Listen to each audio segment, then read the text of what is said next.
Hello' বন্ধুসকল, কি খবৰ? আশা কৰোঁ সকলো ভালে আছে, ময়ো ভালে আছোঁ। আজি এটা নতুন টপিক লৈ আপোনালোকৰ ওচৰত আহি পালোহি। বন্ধুসকল, আপোনালোকে থাম্বনেইলত দেখিছে যে বাংলা ভাষীৰ অসমত দপদপনি। যিহেতু এটা মই আপোনালোকক ভিডিঅ' ক্লিপ দিছোঁ, যিটো ভিডিঅ' ক্লিপত সেই ব্যক্তিগৰাকী যিজন হেণ্ডকাপ লগাই থোৱা আছে, দুজন পুলিচ আছে, মাজত তেখেত আছে। তেখেতৰ ঘৰ বাংলাদেশত। তেখেতে 1990 চনত এটা মাৰ্ডাৰ কৰি বাংলাদেশৰ পৰা চৌদি আৰৱলৈ পলাই গ'ল। পলাই যোৱাৰ পাছত তেখেত আহিলে ভাৰতলৈ অহাৰ পাছত অসমত থাকিলেহি, বহুত দিন থাকিলে। চাওক, আজি আমাৰ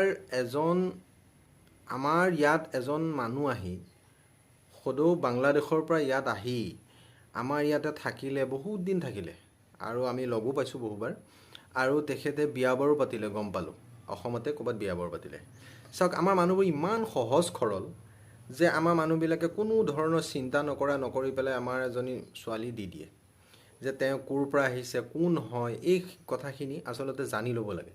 কিয়নো চাওক, তেখেতে ইমান এটা ডাঙৰ কাম কৰি আহি পেলাই ইয়াত কোনো ধৰণৰ নকৰিব বুলি কোনো কথা নাই, কৰিব পাৰে। কাৰণ তেখেত আকৌ উভতি গৈছিলে বাংলাদেশত, তাত ধৰা পৰিলে আৰু তেখেতক পুলিচে কৰায়ত্ব কৰিলে।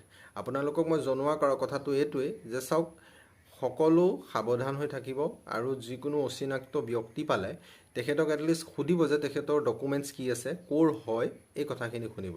চেনেলটোত জনোৱাৰ কাৰণটো এইটোৱে, সকলো সতৰ্ক হৈ থাকক আৰু সুৰক্ষিত হৈ থাকক।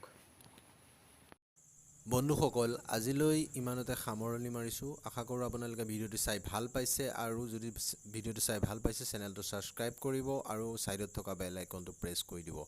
এনেকৈ মোক সদায় আপোনালোকে ছাপোৰ্ট কৰি যাওক, আৰু মই ইয়াতকৈ ভাল ভিডিঅ' দিবলৈ চেষ্টা কৰি